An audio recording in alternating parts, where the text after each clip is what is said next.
وقال ربنا جل وعلا إنك ميت وإنهم ميتون ثم إنكم يوم القيامة عند ربكم تختصمون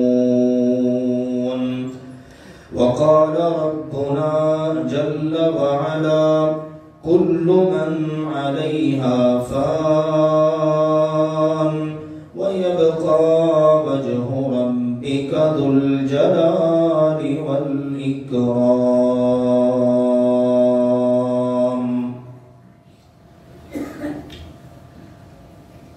اللہ تعالیٰ نے ہمارے لیے جو دین آسمان سے بذریعہ وحی اتارا، ساری انسانیت کے لیے صرف وہ ایک ہی دین ہے اور وہ ہے دین اسلام۔ اسلام کے متفقہ اور بالکل مستند جو عقائد ہیں ان میں ایک عقیدہ یہ ہے اللہ ذوالجلال والاکرام کے علاوہ ہر ایک کو فنا ہے، بقا اگر ہے تو صرف اللہ ذوالجلال والاکرام کی ذات پاک کو۔ اللہ کے علاوہ جو بھی اس دنیا میں آیا، جس کو بھی اللہ نے پیدا کیا، اللہ کی مخلوق ہے، اس نے ختم ہونا ہی ہونا ہے۔ اگر کسی کی ابتدا ہے تو اس کی انتہا بھی ہے۔ اگر کسی کو دنیا کی زندگی ملی ہے تو اس کی دنیا کی زندگی نے ختم ہونا ہی ہونا ہے، اور اس اصول سے کوئی بھی مستثنا نہیں ہے۔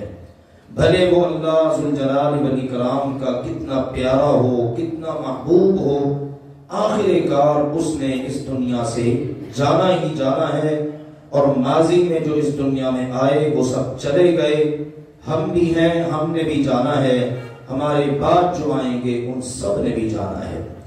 اگر دنیا کے اندر باقی رہنا کسی کے لیے اللہ نے رکھا ہوتا تو لما مات محمد کریم صلی اللہ علیہ وسلم کو کبھی موت نہ آتی، آپ دنیا سے کبھی تشریف نہ لے جاتے، آپ کے بعد ابو بکر و عمر عثمان و علی کبھی خلیفہ نہ بنتے۔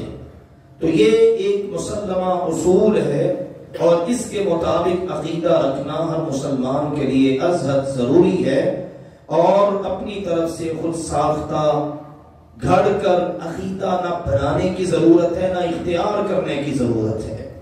الحمدللہ ہم مسلمان ہیں، اللہ اور اس کے رسول کے پابند ہیں۔ قرآن پاک کو پڑھیے۔ میں نہیں آپ سے کہتا کہ فلاں کی کتاب پڑھیں، فلاں کی، میں کہتا ہوں اپنے اور میرے خالق و مالک، ساری کائنات کے خالق و مالک کی کتاب قرآن پاک پڑھیے، آپ کو روشنی مل جائے گی۔ وہ آپ کو بتائے گی کہ محمد مصطفیٰ صلی اللہ علیہ وسلم اگرچہ ساری کائنات میں سب سے بلند مرتبے والے، لیکن ان کے لیے بھی اللہ کا یہ قانون ہے کہ انک میت، یقیناً میرے حبیب صلی اللہ علیہ وسلم آپ بھی میت ہیں، آپ نے بھی اس دنیا سے جانا ہے۔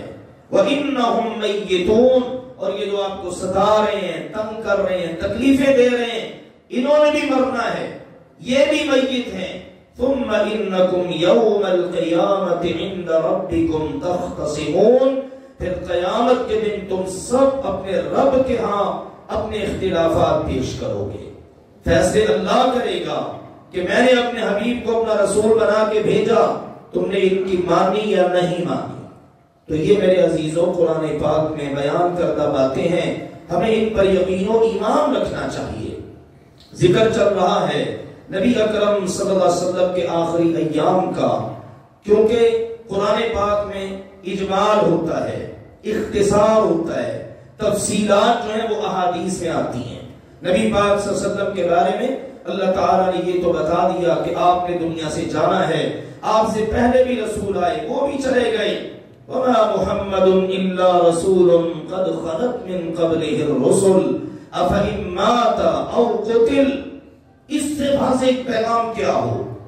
چوتھے پارے میں سورہ آل عمران میں غزوہ احد کے بیان میں محمد صلی اللہ علیہ وسلم بھی اللہ کے ایک عظیم المرتبت رسول ہیں، آپ سے پہلے بھی بہت سارے رسول گزر چکے، آپ نے بھی دنیا سے جانا ہے۔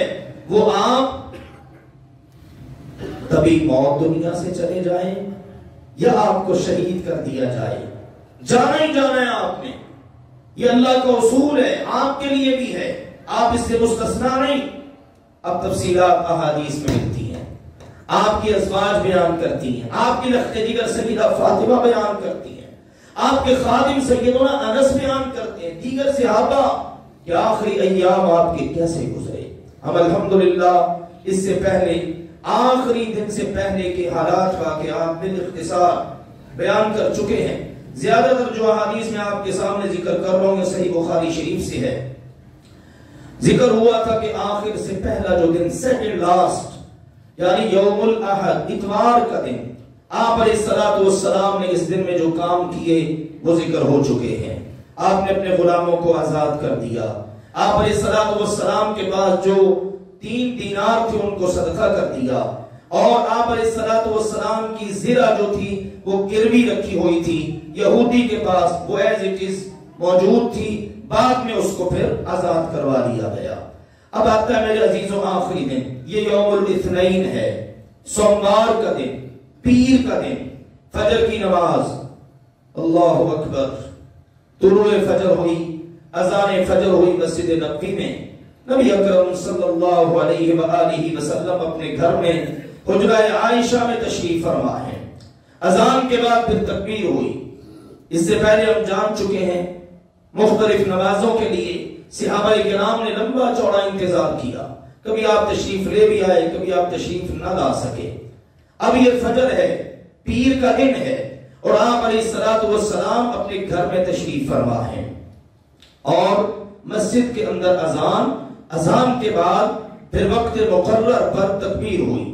مصلی امامت پر حکم رسول سے آپ علیہ السلام کے رفیق سفر سیدنا ابو بکر صدیق رضی اللہ تعالی عنہ کھڑے ہوئے۔ اب انہوں نے نماز پڑھانا شروع کر دی۔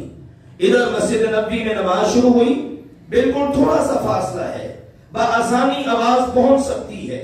سیدنا انس رضی اللہ تعالی عنہ بیان کرتے ہیں، صحیح بخاری شریف میں حدیث ہے، حدیث نمبر 721، 2 اور مقامات پر بھی یہ حدیث مختلف الفاظ سے ذکر ہے۔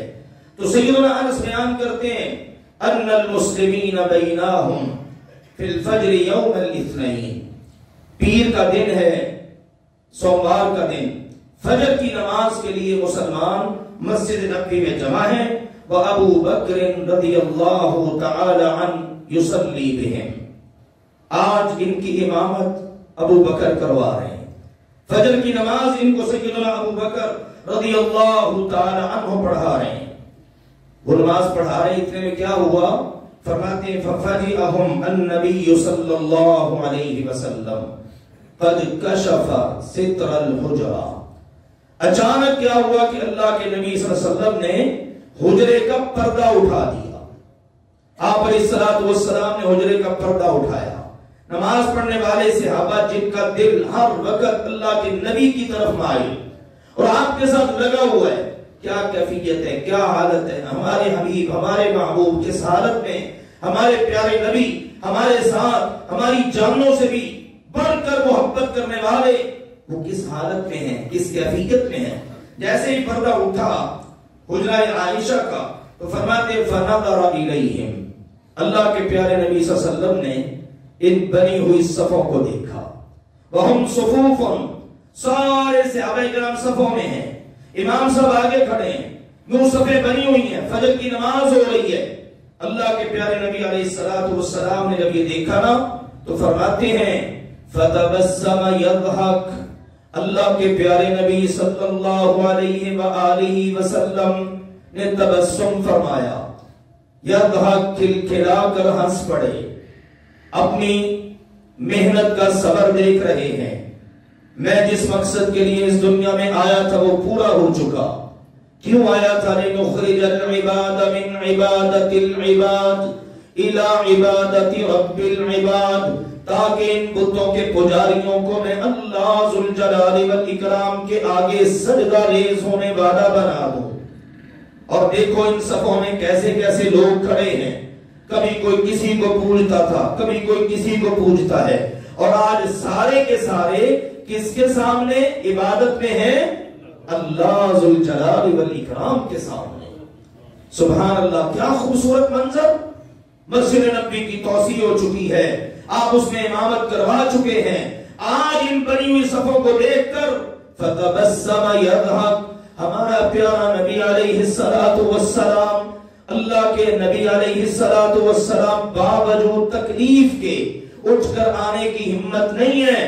اس قدر آپ پر نقاہت اور کمزوری غالب آ چکی ہے، لیکن آپ نے جب ان صفوں کو دیکھا تو مسکرا پڑے، ہنس پڑے.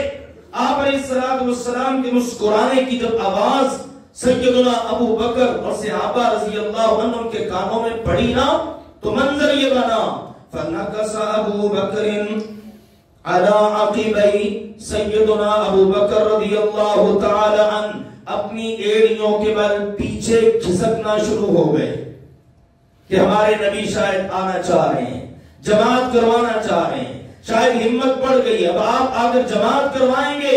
آپ پیچھے ہٹنا شروع ہو گئے. اور ظن ان رسول اللہ صلی اللہ علیہ وسلم یرید ان یخرج الی الصلاۃ، ابو بکر سمجھے کہ شاید ہمارے پیارے نبی آج نماز کے لیے باہر تشریف لائیں گے اور آپ مصلی امامت پر کھڑے ہوں گے.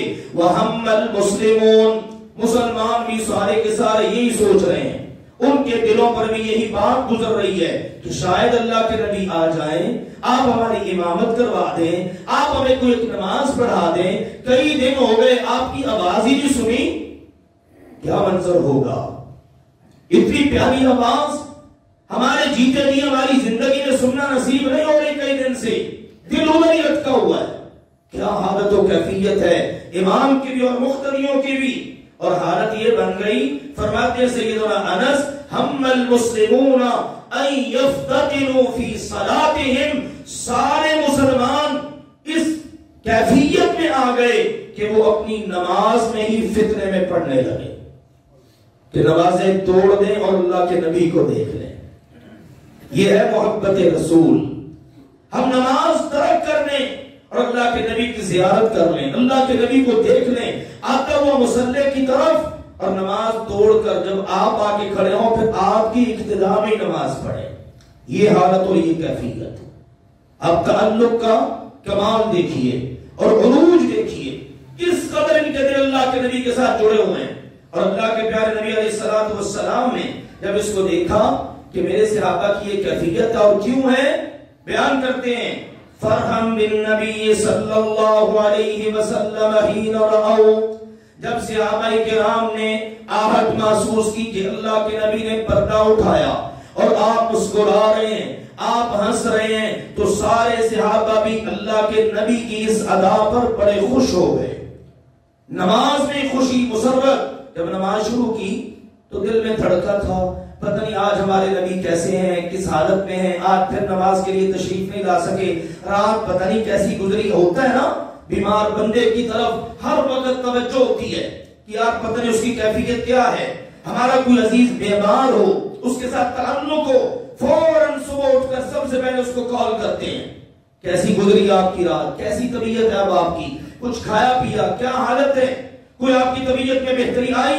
کتنے سوالات کرتے ہیں. یہ سارے سوالات اور اس سے کئی گنا زیادہ لے کر نماز شروع کی ہے. اور اب نماز میں یہ منظر بنا تو سارے کے سارے انتہائی خوش. ہمارے نبی مسکرا پڑے، پردہ اٹھا ہے اور شاید اب آپ تشریف لائیں گے. لیکن اللہ کے پیارے نبی صلی اللہ علیہ وسلم نے جب یہ منظر دیکھا کہ میرے صحابہ تو میرے ساتھ والہانہ محبت میں کہیں نماز ہی نہ توڑ بیٹھے، تو اللہ کے پیارے نبی علیہ السلام نے کیا کیا، اشار بیدہ ان اتموا صلاتکم. آپ کی زبان مبارک سے الفاظ نہیں نکل رہے، اونچی بولا نہیں جا رہا، آپ نے اپنے ہاتھ مبارک سے اشارہ کر دیا کہ بھئی اپنی نماز کو مکمل کر لو، آج میں نہیں آ سکتا.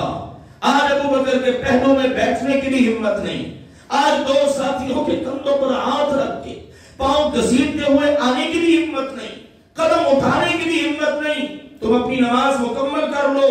ثم دخل الحجرہ، پھر آپ علیہ السلام اپنے حجرہ مبارک میں تشریف لے گئے. آپ نے ارخص سترہ، آپ نے پردے کو نیچے گرا دیا اور فرماتے ہیں وَتُوفِّيَ ذَلِكَ الْيَوْمِ، اس فجر کی نماز کے بعد اب آپ کو اگلی کوئی نماز نصیب نہ ہوئی، بلکہ اسی دن آپ اس دنیا سے تشریف لے گئے، وفات پا گئے۔ اب یہ فجر کی نماز کا وقت، اس کے بعد سورج تیاریوں میں ہے کہ نکلے، سورج طلوع ہوا، اس کی کرنوں نے مدینہ منورہ کو روشن کیا، اور مدینہ منورہ کے اندر تو کیفیت ہی اور طرح کی ہے، ہر طرف بے چینی ہے، آپ کے گھر کے اندر بھی بے چینی کی کیفیت ہے کہ آپ کی تکلیف بڑھتی چلی جا رہی ہے۔ چاشت کا وقت ہو گیا، حتیٰ کہ سورج کی تمازت اور اس کی روشنی اور اس کی شدت، گرمی، حرارت بڑھی، تو اس موقع پر رسول اکرم صلی اللہ علیہ وسلم نے کیا کیا؟ یہ چند ایک باتیں جو آپ کے سامنے ذکر ہو سکیں گی۔ فجر کی نماز کے بعد یہ دورانیہ گزرا، چاشت کا وقت ہوا، تو اللہ کے پیارے نبی علیہ السلام ایک خوبصورت واقعہ پیش آتا ہے، اس کو بیان کر دیا سیدہ عائشہ رضی اللہ تعالی عنہا، اور اس میں بڑا سبق عرض کرتا ہوں آپ کے سامنے۔ یہ حدیث بھی صحیح بخاری شریف میں ہے، 3427 نمبر۔ سیدہ عائشہ ہماری ماں بیان کرتی ہیں، فرماتی ہیں دعا النبی صلی اللہ علیہ وسلم فاطمہ ابنتا، اللہ کے پیارے نبی صلی اللہ علیہ وسلم نے چاشت کے وقت میں اپنی رخت جگر سیدہ فاطمہ کو بلایا، پیغام بھیجا، میری رخت جگر فاطمہ کو بلا دو، فاطمہ میرے پاس آ جائے۔ سیدہ فاطمہ نے حکم رسول ابا جی کا حکم پایا، حکم پا کر وہ حاضر خدمت ہو گئی۔ ایک دوسری حدیث میں ذرا اس سے وسعت کے ساتھ واقعہ ذکر کیا ہے، فرماتی ہیں انا کننا ازواج النبی صلی اللہ علیہ وسلم عنده جمیعا، ساری ازواج مطہرات اللہ کے نبی کے پاس ہیں، کئی دن سے بیماری چل رہی ہے، لمحہ بلمحہ بڑھ رہی ہے تکلیف، کوئی پتہ نہیں کس وقت کیا ہو جائے، ساری ازواج پاس ہیں، قریب ہیں، کہ اللہ کے پیارے نبی علیہ السلام نے ارشاد فرمایا کہ میری فاطمہ کو بلا دو۔ باپ اور بیٹی کی عقیدت اور محبت کے کیا کہنے، اور ابھی آپ دیکھیے گا ہم بھی بیٹیوں والے ہیں، ہمارا بیٹیوں کے ساتھ تعلق اور سلوک کیا ہے۔ آئیے دیکھیے ذرا، آخری دن ہے اللہ کے نبی علیہ السلام کا، اور ساری ازواج پاس بیٹھی ہیں۔ سیدہ عائشہ کا کہنا لم تغادر منا واحدہ، ایک بھی ذرا لمحے کے لیے ادھر ادھر ہونے کے لیے تیار نہیں، ٹکٹکی باندھے بیٹھی ہیں کہ آج ہمارے شوہر نامدار اس قدر تکلیف میں ہیں کہ مسجد میں نماز کے لیے بھی تشریف نہیں لے جا سکے۔ تو یہ کیفیت اور حالت، اتنے میں آپ کی زبان مبارک سے ارشاد جاری ہوا، نقاہت بھری آواز میں آپ نے فرمایا میری فاطمہ کو بلاؤ۔ چنانچہ فاقبلت فاطمہ علیہ السلام تمشی، سیدہ فاطمہ آ گئی، چلتی ہوئی آ رہی ہیں اپنے قدموں پر۔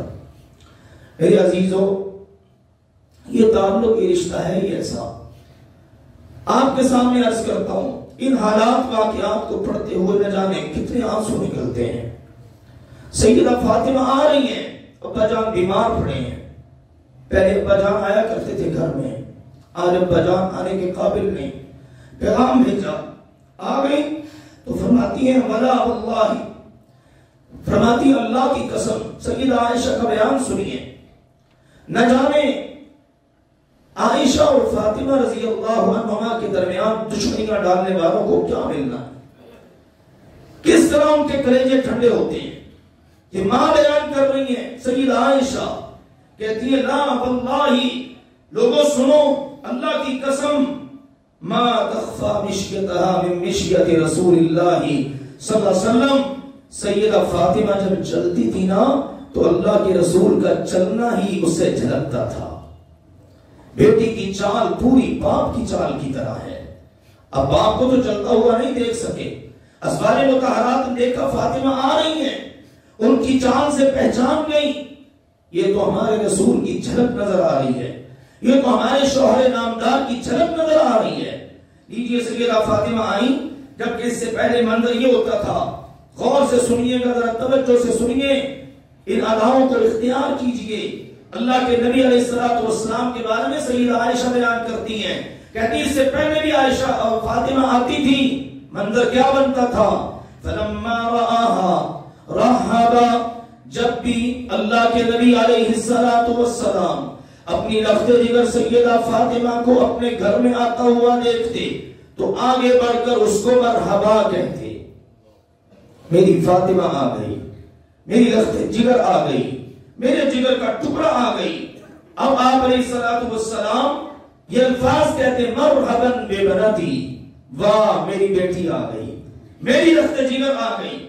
پھر اللہ کے نبی صلی اللہ علیہ وسلم کیا کرتے، ثم اجلسها عن یمینے او عن شمالی، پھر آپ علیہ السلام جہاں بیٹھے ہوتے نا اپنے دائیں جانب بالکل اپنے ساتھ یا اپنے بائیں جانب بالکل اپنے ساتھ سیدہ فاطمہ کو بٹھا لیتے۔ یہ ادائیں کس نے بتائی ہمیں؟ ہمارے نبی نے۔ یہ ہمارے نبی کی زندگی ہے۔ گھروں کے اندر جب اس قسم کا ماحول ہوگا، اولاد کو والدین کی طرف سے جب اس طرح کی عقیدتیں ملیں گی تو پھر میرے عزیزو گھر تو جنت کا گہوارہ بنے گا ہی بنے گا نا، آرام سکون تو ہوگا نا۔ ہم نے ان اداؤں کو بھلا دیا۔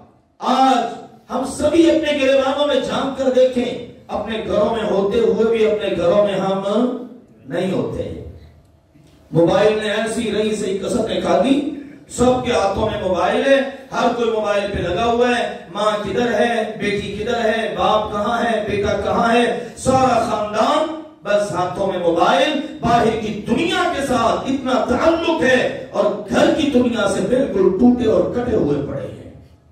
پھر محبتیں کہاں سے پیدا ہو، پھر مسائل، پھر معاملات بنتے ہیں۔ وہ جی کسی نے کچھ کر دیا نا، خود دیکھو تم نے کیا کیا۔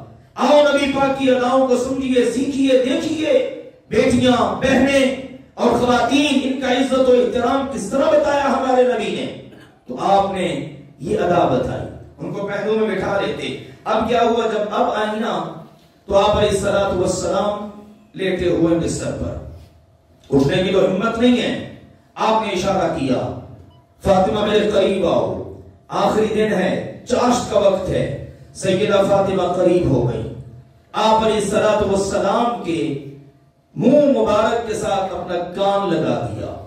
ثم سار رہا، پھر ہمارے نبی نے رازداری میں بات کی، صرف رازداری میں بات کی، سرگوشی فرمائی۔ آپ علیہ السلام نے جب سرگوشی فرمائی نا، فبکت بکاء شدیدا، تو سیدہ فاطمہ دھاڑی مار مار کر رونا شروع ہو گئی۔ بے ساختہ آہ و بکا ان کی زبان مبارک سے شروع ہوا، رونا شروع کر دیا۔ بکاء شدیدا، شدید روئی۔ اللہ کے پیارے نبی علیہ السلام اس حالت و کیفیت میں اپنی لخت جگر کو دیکھا۔ فلما رأى حزنها، جب آپ نے ان کے غم اور تکلیف اور کیفیت کو دیکھا، رآها الثانیہ، سارها الثانیہ، آپ نے کہا دوبارہ میری بات سنو۔ دوبارہ کان لگایا، اب آپ نے دوبارہ سرگوشی کی۔ فَإِذَا هِيَ تَضْحَكُ، اب سنا تو ہنسنے لگ گئی۔ اب اندازہ کریں ہمارے پیارے نبی علیہ السلام کو اپنی بیٹی کے چہرے پر اتنا سا غم بھی برداشت نہیں ہوا۔ پہلے خبر دے دی، غم والی کیفیت بتا دی، یہ غم والی خبر ہے، رو پڑی۔ جب شدت کا رونا ان کا دیکھا تو کہا میرے قریب آؤ، بات کی دوبارہ، دوسری بار سرگوشی فرمائی۔ اس سرگوشی میں سیدہ فاطمہ رضی اللہ تعالی عنہا ہنس پڑی، مسکرانے لگ گئی۔ اب یہ حالت و کیفیت، اس وقت سیدہ عائشہ رضی اللہ تعالی فرماتی ہیں، فقلت لها، میں نے کہا، انا من بین نسائه خصک، فرماتی ہیں فاطمہ تمہارا میرا آپس میں بڑا پیار ہے۔ ازواج مطہرات جتنی ہے نا، باقی ازواج کے ساتھ تمہارا اتنا پیار نہیں ہے جتنا پیار تمہارا میرے ساتھ ہے۔ یہاں تو پیار اور محبت کی باتیں ہیں، یہاں تو جناب ایسا خوبصورت تعلق ہے ماں بیٹی کا۔ اور گندی ذہنیت کے مالک لوگ، گندی سوچوں کے مالک لوگ، انہوں نے معاذ اللہ سیدہ فاطمہ اور ان کے گھرانے کے افراد اور سیدہ عائشہ رضی اللہ تعالیٰ ان کے درمیان نفرتیں ڈال دی، بڑی دشمنیاں تھی، ایک دوسرے کو دیکھنا گوارا نہیں کرتے تھے۔ اور یہاں کیا ہے، سیدہ عائشہ فرماتی ہیں فاطمہ جو تمہارا میرا تعلق ہے کسی کا بھی نہیں ہے.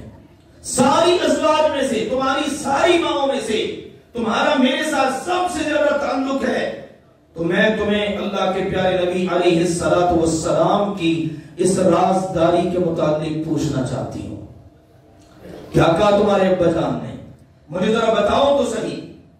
سیدہ فاطمہ رضی اللہ تعالی عنہا سے جب انہوں نے یہ کہا کہ مجھے وہ راز بتاؤ، آپ نے پہلے ایک بات سنی، رو پڑی، پھر آپ نے سنا تو ہنس پڑی.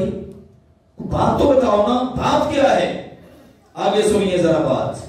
بیٹی کا باپ سے تعلق، ایسی بیٹیاں بننے کی ضرورت ہے. اگر باپوں کے لیے سبق ہے تو بیٹیوں کے لیے بھی اس حدیث میں سبق ہے. بیٹیاں یہ نہیں پگڑیاں اچھالتی پھریں، دندناتی پھریں، تعلقات بناتی پھریں ناجائز، اور باپ کی عزت اچھال کر، بھائیوں کو ذلیل کر کے، عدالتوں کے سہارے لے کر، اپنی جھوٹی محبتوں کے نام پر عدالتی نکاح کرتی پھریں، اور مفتیان سے، علماء سے پوچھتی پھریں کیا عدالت کا نکاح جائز ہے کہ ناجائز ہے. ایسی بیٹیاں نہیں. بیٹیاں کیسی ہیں؟ آئیے اس عظیم بیٹی کا تذکرہ سنیے. فرمایا سیدہ عائشہ رضی اللہ تعالی عنہا نے، میں نے کہا اما سارکی، مجھے بتاؤ تو صحیح اللہ کے نبی نے آپ کے ساتھ کیا سرگوشی کی ہے؟ قالت، سیدہ فاطمہ نے فرمایا ما کنت لافشی علی رسول اللہ صلی اللہ علیہ وسلم سرا.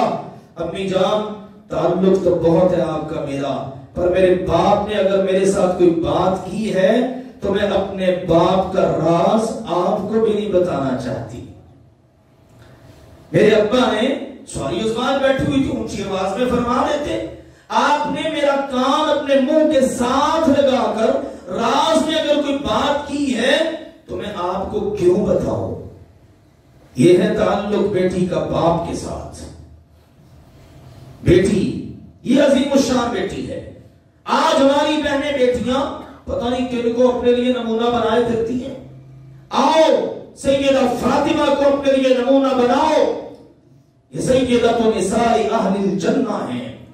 پھر کہتی ہیں سیدہ عائشہ رضی اللہ عنہا کہ جس وقت اللہ کے نبی وفات پا گئے نا، دنیا سے تشریف لے گئے، تو پھر ایک دن بیٹھے بیٹھے میں نے سیدہ فاطمہ سے پوچھ لیا، فاطمہ وہ آخری دن آپ کے ساتھ آپ کے بابا نے کوئی راز کی باتیں کی تھی، تو ان میں 3 باتیں ہیں.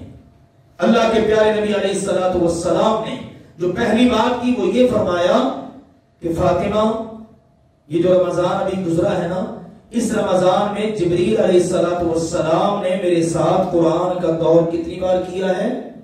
2 بار.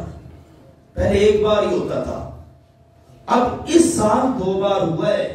تو یہ جو میری کیفیت اور حالت ہے نا، اب مجھے لگتا ہے کہ میری وفات کا اقترب، میری وفات کا وقت بالکل قریب آ چکا ہے. اور ساتھ ہی آپ نے پیغام بھی دے دیا، فاطمہ یہ جو میں اتنی تکلیف میں ہوں نا، اب میرا دنیا سے رخصت ہونے کا وقت آ چکا ہے. تو سیدہ فاطمہ رضی اللہ تعالیٰ عنہ بیان کرتی ہیں کہ جب اللہ کے پیارے نبی علیہ الصلوۃ والسلام نے مجھے یہ بات ارشاد فرمائی کہ آپ نے فرمایا وَلَا أَرَى الْأَجَلَ إِلَّا قَدْ اقْتَرَبَ، میری اجل قریب آ چکی ہے. تو جب آپ نے یہ جملہ فرمایا نا تو اس وقت مجھ سے رہا نہیں گیا، میں دھاڑے مار مار کر رونا شروع ہو گئی کہ میرے ابا جی، پہلے ماں چلی گئی، بہنیں چلی گئیں، بھائی جو بچپنے میں چلے گئے، اب میں ابا جی کے ساتھ اتنا تعلق رکھنے والی اور ابا جی کے ساتھ پر جینے والی اور سبحان اللہ قدم بقدم ساتھ کھڑی ہونے والی، جنگوں میں جاتے ہیں، غزوات میں جاتے ہیں، ساتھ ہوتی ہوں، زخمی ہوتے ہیں تو پٹیاں کرتی ہوں مرہم. آج آپ نے کہہ دیا میری اجل، میرا وقت وفات قریب آ چکا ہے، تو میں برداشت نہیں کر پائی، اس پر مجھے رونا آیا. اور اس کے بعد آپ علیہ الصلوۃ والسلام نے فرمایا فَاتَّقِ اللَّهَ وَاصْبِرِي، اے میری رخت جگر اللہ سے ڈر اور صبر کر. اس طرح نہیں رویا کرتے، آواز نہیں نکالا کرتے، پریشان نہیں ہوا کرتے. کتنے عظیم گھرانے کی آپ خاتون ہو، لہذا آپ کیا کرو؟ اللہ کا تقوی اختیار کرو اور میری رخت جگر صبر کرو. اور کہا فَإِنِّي نِعْمَ السَّلَفُ أَنَا لَكِ. اور اگلی بات آپ علیہ الصلوۃ والسلام نے ارشاد فرمائی کہ دیکھو میرے بعد سب سے پہلے میرے پیچھے جس نے آنا ہے نا وہ آپ ہو.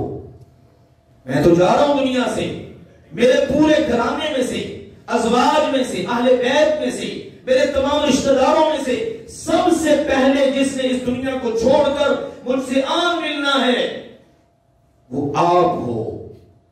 تو فرماتی جب میں نے یہ سنا نا پھر اس وقت میں ہنس پڑی. اور ساتھ ہی آپ علیہ السلام نے اگلی بات بھی ارشاد فرمائی.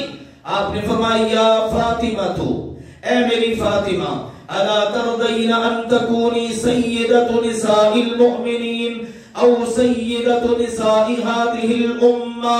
اے میری لخت جگر اب خوش ہو کہ تم نے آنا بھی میرے بعد، میرے خاندان میں سے سب سے پہلے ہے میرے پیچھے. اور اگلی خوشی بھی لے لو کہ اللہ نے آپ کو سارے مومنوں کی عورتوں کی سردار بنا دیا ہے. اس امت کی ساری مومنہ عورتوں کی سردار. کن کی سردار؟ بولیے ذرا کن کی؟ مومنہ عورتوں کی سردار. مومنہ عورتیں، مومنوں کی عورتیں، ان کے گھر والے بھی مومن ہیں اور وہ خود بھی مومنہ ہیں. اور مومنہ کون ہوتی ہے؟ یا ایھا النبی قل لازواجک وبناتک ونساء المؤمنین یدنین علیہن من جلابیبہن. اے میرے نبی جی اپنی بیویوں سے فرمائیے، اپنی بیٹیوں سے فرمائیے، اور مومنوں کی عورتوں سے، مومنہ عورتوں سے فرمائیے گھر سے جب نکلیں با پردہ ہو کر نکلیں. گھر سے نکلیں تو با پردہ ہو کر نکلیں. سمجھ لیجئے میرے عزیزو، ہم تو اپنا فرض ادا کرتے ہیں اور فرض یہی ہے بات بتاؤ، سمجھاؤ. بات بغیر کسی لگی لپٹی کے یہ ہے جو عورت بے پردہ ہو کر گھر سے نکلتی ہے وہ مومنوں کی عورت کہلانے کے قابل نہیں ہے، اور اس کی سردار سیدہ فاطمہ نہیں ہے. بھلے وہ چینل پر بیٹھے، بھلے وہ بازار میں آئے، بھلے کہیں آتی جاتی پھرے، جو بے پردہ عورت ہے، بے پردہ، قرآن بتا ہے مومنہ عورت تو با پردہ ہوگی. اس با پردہ مومنہ عورت کی سردار کون ہے؟ سیدہ فاطمہ. اور جو بے پردہ ہے وہ اپنے ایمان کا جائزہ لے لے. ایسی بے پردہ غیر مومن عورت اس کی سردار سیدہ فاطمہ نہیں ہے. اللہ ذوالجلال والاکرام حق بات کو سمجھنے، قبول کر کے عمل کرنے کی توفیق عطا فرمائے. وآخر دعوانا ان الحمدللہ رب العالمین.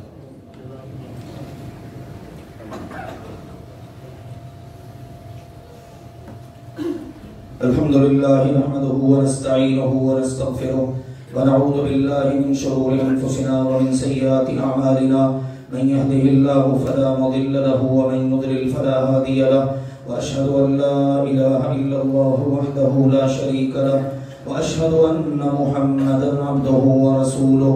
أما بعد فإن خير الحديث كتاب الله وخير الهدي هدي محمد صلى الله عليه وسلم وشر الأمور محدثاتها وكل محدثة بدعة وكل بدعة ضلالة وكل ضلالة في النار. أما بعد. عزیزو، وفات رسول کے حالات و واقعات اس قدر ہیں، تھوڑا سا واقعہ لیتے ہیں، بیان کرتے ہوئے وقت مکمل ہو جاتا ہے. ابھی بعض احادیث ابھی باقی رہ چکی ہیں. انشاءاللہ اگلے جمعے اللہ کی توفیق سے جتنا ہو سکا بیان کریں گے. اللہ ذوالجلال والاکرام ہم سب کو سن کر سمجھ کر اسی کے مطابق عقیدہ عمل بنانے کی توفیق عطا فرمائے.